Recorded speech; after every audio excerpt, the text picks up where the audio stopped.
Hello Physical Fiends, it's Jordan here with yet another worth of purchase where I play a game for a short amount of time to see if I would buy it myself. Today I am taking a look at the exhaustingly titled That Time I Got Reincarnated as a Slime ISEKAI Chronicles. This is Physical Paradise and we only look at games with physical copies, and ISEKAI Chronicles does on PlayStation 5 and Nintendo Switch, but only in Asian regions. It does have English over there. Purchase links are down below in the description if you want to import it for yourself, but more on that later.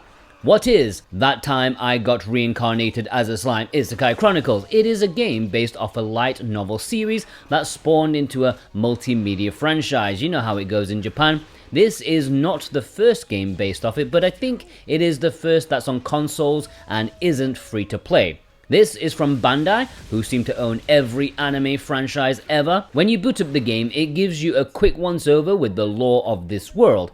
I would expect this prologue gives you the background for the first novel or something. It's pretty full on, and you'll just have to accept all the nonsense that is thrown at you this quickly about how things work, but it's succinct enough that it does its job well. 10 minutes in, and I already feel like I've caught up with whatever this world is about. So if you're like me and you've never even heard of this franchise, never mind watched or read any of it, you don't really need to. You can go in cold. So it's primarily an action side-scrolling game, very simplistic so far, but enjoyable in its gameplay. You have up to 5 characters in your party at a time, 3 of which act as combat characters, while 2 are support acts. You'll have a neutral attack with Y on the Switch, and if you press different directions, like up or down, you'll do different forms of the attack, so you can do some pretty nice, cool combos.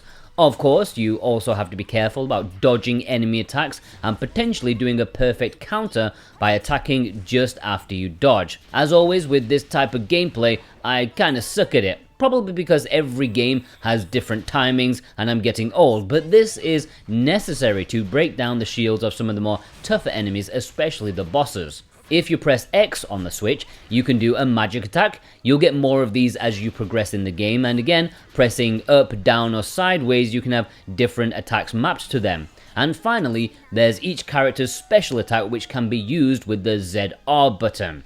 You can also switch to one of the other active members.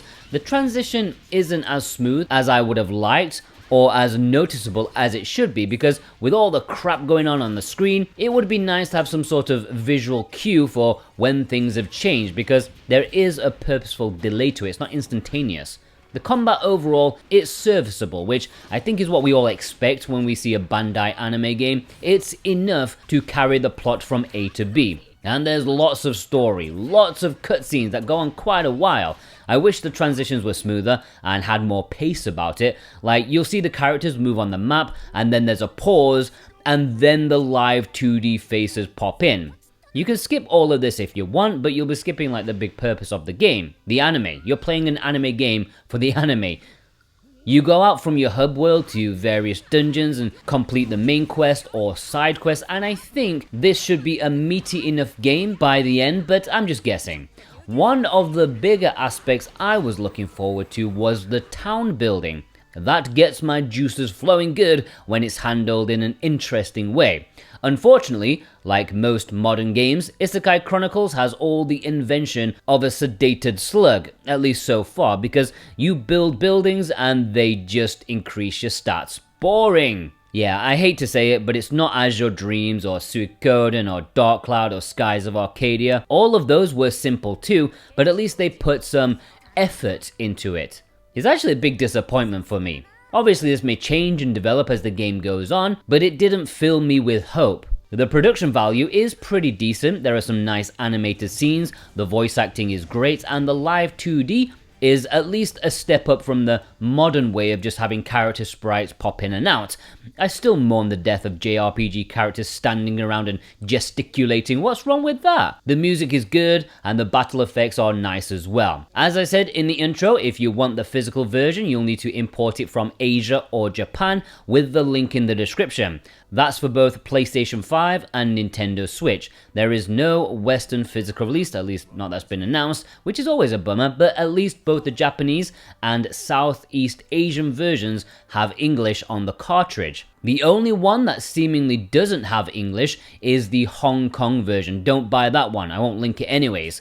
In Southeast Asia, there is just a standard edition that should have English on the cover sleeve as well. Whereas in Japan, the standard edition is a bit more cheaper, and they're also rocking a limited edition, which isn't that much more expensive to be fair.